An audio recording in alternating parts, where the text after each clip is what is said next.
Hello everyone, very welcome back on our channel. आज हम एक इम्पॉर्टेंट नोटिफिकेशन के बारे में बात करने वाले हैं जो कि है एलटी ग्रेड टीचर वैकेंसी 2025। जी हाँ दोस्तों, अब वैसे तो इसमें 7,400 प्लस पोस्ट जो हैं वो निकली हुई हैं दोस्तों, लेकिन यहाँ पर हम बात करने वाले हैं स्पेसिफिकली कंप्यूटर साइंस के स्टूडेंट्स के लिए। जी हाँ दोस्तों, कंप्यूटर साइंस के स्टूडेंट के लिए यहाँ पर हम बात करने वाले हैं। तो यदि आपके पास कंप्यूटर साइंस की डिग्री है, यानी कि आप एक ऐसे स्टूडेंट हैं जिसने कंप्यूटर कोर्स किया हुआ है, कंप्यूटर में डिग्री है आपके पास, डिप्लोमा है आपके पास, तो आपके लिए एक बहुत सुनहरा अवसर है। ठीक है, सामान्य तौर पर क्या होता है कि एलटी ग्रेड की जो वैकेंसी होती हैं या जो भी टीचिंग की वैकेंसीज होती हैं उसमें आपसे बीएड मांगा जाता है, लेकिन ये एक ऐसी वैकेंसी है जिसमें बीएड मांगा तो गया है लेकिन कंप्यूटर साइंस के विद्यार्थियों के लिए प्रेफरेंशियल लिखा है।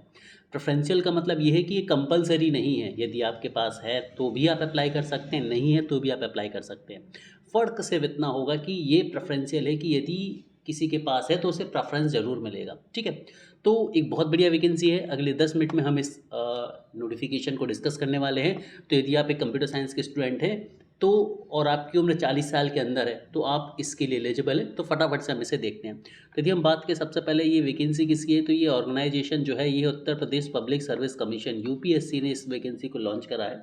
और इसका जो पोस्ट नेम है ये है एलटी ग्रेड टीचर, है ना। एलटी ग्रेड टीचर की ये वैकेंसी है। अब हम आगे बढ़ते हैं। तो यहाँ पर हम बात करें कंप्यूटर साइंस की, तो कंप्यूटर साइंस के लिए जो वैकेंसी है ये 601 वैकेंसी है। एक बहुत अच्छा नंबर है वैकेंसी का। यदि टोटल नंबर ऑफ वैकेंसी देखें तो ये 601 वैकेंसी है, जिसमें से जनरल के लिए 241, ओबीसी के लिए, एससी के लिए, एसटी के लिए, पीडब्ल्यूडी के लिए, और ये अलग अलग कैटेगरी की रिजर्व वैकेंसी यहाँ पर हमें देखने को मिल रही है। ठीक है, तो ओवरऑल नंबर जो है वो 601 है और ये एक बहुत अच्छा नंबर माना जाएगा, है ना। 601 जो वैकेंसी है ये एक बहुत अच्छा नंबर माना जाएगा। इसका डिटेल नोटिफिकेशन हम हमारे टेलीग्राम ग्रुप पर शेयर कर देंगे, जिसकी लिंक मैंने आपको डिस्क्रिप्शन बॉक्स में दे के रखी हुई है। ठीक है, इसके अलावा हम बात करते हैं आगे की कहानी की तरफ। तो कंप्यूटर की 601 वैकेंसी है यहाँ पर। अब यहाँ पर हम बात करें, 28 जुलाई से इसके एप्लीकेशन चालू हो गए तो 28 अगस्त तक इसके फॉर्म जो है वो भरे जाएंगे। तो अभी तक जिन बच्चों ने फॉर्म नहीं भरे हैं, आपके पास 6 से 7 दिन का समय है, अभी भी इस फॉर्म को भर लीजिए। ठीक है, इसका जो सिलेक्शन प्रोसेस है इसमें एक प्रीलिम एग्जामिनेशन होने वाला है और एक मेंस एग्जामिनेशन होने वाला है। एग्जामिनेशन भले ही प्रीलिम्स और मेंस की स्ट्रैटेजी में है, लेकिन एग्ज़ाम आसान है। ठीक है, यदि कंप्यूटर साइंस के स्टूडेंट की मैं बात करूँ यहाँ पर एज लिमिट की हम बात करें तो इसकी जो एज लिमिट है ये 21 से 40 साल होने वाली है। तो यदि आपकी उम्र 40 साल अभी नहीं हुई है तो आप जो है इस फॉर्म को भर सकते हो। और ये 40 साल जो है ये जनरल कैंडिडेट्स के लिए है। यदि आप S C S T O B C class से आते हैं तो आपके लिए रिलैक्सेशन मिलेगा। बट यहाँ पर मैं एक चीज़ बता दूँ कि यदि आप यूपी से हैं तो ही आपको रिलैक्सेशन मिलेगा। यदि आप अदर स्टेट्स हैं, अदर स्टेट्स वाले भी फॉर्म भर सकते हैं, अदर स्टेट्स वाले लोग भी फॉर्म भर सकते हैं। तो यदि आप अदर स्टेट्स से हैं तो आप फॉर्म फिल करेंगे, लेकिन आप किसी भी कैटेगरी के होंगे आपको अनरिजर्व कैटेगरी के अंदर ही फॉर्म फिल करना पड़ेगा, फिर आपको किसी भी रिलैक्सेशन को अलाउ आप नहीं कर पाएंगे। मैं कंप्यूटर साइंस वाले सभी स्टूडेंट से बोलूँगा कि एलटी ग्रेड टीचर की वैकेंसी आप लोग ज़रूर भरें। अब यहाँ पर एज लिमिट मैं आपको बता चुका हूँ कि 21 से 40 साल जो है यहाँ पर एज लिमिट है। और यहाँ पर देखा जाएगा कि 1 जुलाई जो है इसकी कट ऑफ डेट रहेगी, यानी कि 1 जुलाई पर आप इस डेट क्वालिफिकेशन को, इस डेट के क्राइटेरिया को आप फुलफ़िल कर रहे हों, ये ज़रूरी रहेगा आपके लिए। कंप्यूटर टीचर की जो वैकेंसी, इसके लिए यदि हम एजुकेशनल क्वालिफ़िकेशन की बात करें तो एजुकेशनल क्वालिफ़िकेशन कुछ इस तरह से हैं। पर सबसे पहले बोला गया है भाई बीई या बीटेक होना चाहिए आपका कंप्यूटर साइंस में किसी भी रिकॉग्नाइज्ड यूनिवर्सिटी से। ठीक है, या आप एक ग्रेजुएट हो सकते हैं कंप्यूटर साइंस में, या आप ग्रेजुएट हो सकते हैं कंप्यूटर एप्लीकेशन में। इसका मतलब ये है कि आप बीएससी कंप्यूटर साइंस से हैं तो भी एलिजिबल हैं, आपने बीसीए या आपने एमसीए किया है तो भी आप एलिजिबल हैं, बीसीए एमसीए किया तो भी आप एलिजिबल हैं, या फिर आपके पास एक ओए लेवल का नीलेट का सर्टिफिकेट है तो भी आप एलिजिबल हैं। तो यदि आपके पास इनमें से कोई भी एक वैकेंसी है तो आप एलिजिबल हैं। अब बहुत सारे बच्चों का जो डाउट है यहाँ पर नीचे लिखा हुआ है, जिसे मैंने एक्सक्लूड कर दिया है, सेकंड पॉइंट, बीएड डिग्री, है ना। तो बहुत सारे बच्चों को कन्फ्यूज़न है कि सर हम तो इंजीनियर हैं, हमने बीएड डिग्री करी ही नहीं है तो हम कैसे अप्लाई करेंगे। यदि आप इस नोटिफिकेशन में लिखा हुआ है जो बीएड डिग्री है वो कंप्यूटर साइंस में प्रेफरेंशियल लिखा हुआ है। प्रेफरेंशियल का मतलब ये है कि ये कंपलसरी नहीं है। यदि आपके पास नहीं है तो भी आप फॉर्म फिल कर सकते हैं, और यदि आपके मार्क्स आते हैं, कट ऑफ को क्लियर करते हैं, फाइनल लिस्ट में आते हैं तो आपका सिलेक्शन हो जाएगा। हाँ, प्रेफरेंशियल ये होगा कि मान लीजिए एक सिंगल सीट है और 2 स्टूडेंट आते हैं सेम नंबर के साथ, दोनों के पास बीई है बट एक के पास बीएड की डिग्री भी है, तो फिर प्रेफरेंस बीएड वाले को मिल जाएगा, बस ये होगा। समझ पा रहे हैं मेरी बात? अदरवाइज़ ऐसा नहीं है कि भाई ये एलिजिबल नहीं है, नहीं।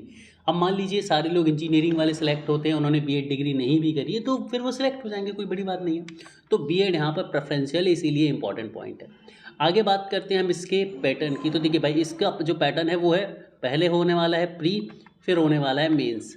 ठीक है, पहले होने वाला है प्री, फिर होने वाला है मेंस। अब हम दोनों को समझते हैं। तो सबसे पहले हम यहाँ पर ये देख रहे हैं प्री के लिए। सबसे पहले हम बात करते हैं प्री की। तो प्री में 150 क्वेश्चन आएंगे जो कि ऑब्जेक्टिव होंगे। कैसे होंगे? ऑब्जेक्टिव टाइप के 150 क्वेश्चन आएंगे। इसमें से 30 क्वेश्चन जो रहेंगे ये जनरल स्टडीज़ से रहेंगे, यानी कि history, geography, polity, maths, reasoning, इससे सबसे रहेंगे। और जो 120 क्वेश्चन रहेंगे ये कंसर्न सब्जेक्ट से रहेंगे, यानी कि 120 क्वेश्चन आपके कंप्यूटर साइंस से आने वाले हैं। किससे आने वाले हैं? 120 क्वेश्चन आपके कंप्यूटर साइंस से आने वाले हैं। टोटल मार्क्स 150 नंबर के रहेंगे और हर एक क्वेश्चन के लिए 1 मार्क यहाँ पर है, यानी कि जो आपका प्री होगा ये 150 मार्क्स का होने वाला है। 150 मार्क्स का जो है आपका प्री होने वाला है। क्लियर है? तो जो प्री है उसमें 150 क्वेश्चन है, जिसमें से 120 क्वेश्चन आपके कंप्यूटर साइंस से होंगे, 30 क्वेश्चन आपके अदर सब्जेक्ट से होंगे, history, geography, polity, English, maths, reasoning, जो भी आना है। जो क्वेश्चन होंगे वो objective type multiple choice question होंगे। हर एक क्वेश्चन 1 नंबर का होगा, यानी कि टोटल 150 नंबर का आपका प्री रहने वाला है। यहाँ पर नेगेटिव मार्किंग है जो कि 0.33 है, यानी कि 1/3 नेगेटिव मार्किंग यहाँ पर होने वाली है। कैसी नेगेटिव मार्किंग होने वाली है सर?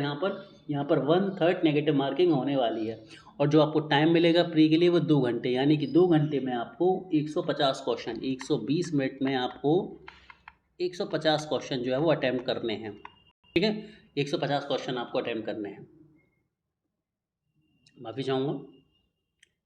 अब बात करते हैं हम आगे की तरफ। अब यहाँ पर हम देखेंगे मेंस के लिए। मेंस के सिनारियो को अब हम समझते हैं। अब हम मेंस के सिनारियो को समझते हैं। तो मेंस में जो है वो डिस्क्रिप्टिव टाइप होने वाला है, यानी कि आपका मेंस कैसा होगा? डिस्क्रिप्टिव टाइप होगा। इसमें कितने सेक्शन होंगे? 2 सेक्शन होंगे। कितने सेक्शन होंगे आपके डिस्क्रिप्टिव पेपर में? 2 सेक्शन होंगे, सेक्शन 1 और सेक्शन 2। सेक्शन 1 में आपके शॉर्ट आंसर रहेंगे, सेक्शन 2 में आपके लॉन्ग आंसर्स रहेंगे। टोटल नंबर ऑफ़ क्वेश्चन की हम बात करें तो टोटल 20 क्वेश्चन आने वाले हैं यहाँ पर। 10 क्वेश्चन आपके शॉर्ट आंसर टाइप आने वाले हैं और 10 क्वेश्चन आपके लॉन्ग आंसर टाइप आने वाले हैं। टोटल मार्क्स आपके 200 रहेंगे इसमें। 80 मार्क्स आपके रहेंगे शॉर्ट आंसर के और 120 मार्क्स आपके रहेंगे लॉन्ग आंसर के। ठीक है, यानी कि जो इस तरह से होगा, जो शॉर्ट आंसर वाले क्वेश्चन होंगे ये 10 क्वेश्चन होंगे और हर एक क्वेश्चन पर 8 नंबर होंगे, तो 80 नंबर बन गए। वहीं लॉन्ग आंसर की हम बात करें तो यहाँ भी 10 क्वेश्चन हैं और हर एक क्वेश्चन पर 12 मार्क्स होंगे, तो इस तरह से आपके 120 मार्क्स, तो टोटल बनता है आपके 200 नंबर। ठीक है, जो समय मिलेगा वो 3 घंटे का समय मिलेगा आपको इस पेपर को अटैम्प्ट करने के लिए। 20 क्वेश्चन के लिए आपके पास कितना समय होगा? आपके पास 3 घंटे का समय होगा। क्लियर है? आई गेस सभी को यहाँ पर चीज़ें क्लियर होंगी और बहुत अच्छे से समझ आ गई होंगी। अब हम बात कर लेते हैं इसकी सैलरी की। ठीक है, अब हम बात कर लेते हैं इसकी सैलरी की। तो सैलरी समझिए यहाँ पर क्या रहने वाली है। 1 सेकंड का समय लूँगा दोस्तों। देखिए, यदि हम LT ग्रेड की सैलरी की बात करें तो इसकी जो पे लेवल है ये पे लेवल 7 की सैलरी है। पे बैंड 7 की सैलरी है, यानी कि आपको 44,700 रुपये आपकी जो है बेसिक सैलरी बनेगी। इस हिसाब से हम देखें तो यहाँ पर आपकी जो सैलरी बनने वाली है ये लगभग 75,000 इन हैंड सैलरी आपकी लगभग बनेगी। ठीक है, 7th पे में 75,000 इन हैंड सैलरी आपकी लगभग बनने वाली है यहाँ पर। ठीक है, लगभग 75,000 जो है वो इन हैंड सैलरी आपकी यहाँ पर बन जाएगी। तो एक बहुत बढ़िया सैलरी आपको यहाँ पर देखने को मिलने वाली है। तो इसके लिए हम नॉलेज स्काई पर और हमारे अचीवर्स चैनल पर एक न्यू कोर्स है वो लॉन्च करने वाले हैं आप सभी बच्चों के लिए। तो वो लोग जो इस वैकेंसी को फिल करना चाहते हैं UPPCS की वेबसाइट पर जाकर इस एग्ज़ाम की वैकेंसी को जो है वो भर सकते हैं। कंप्यूटर साइंस वालों के लिए बहुत बढ़िया और बहुत अच्छी गोल्डन अपॉर्चुनिटी है। Have a great day everyone.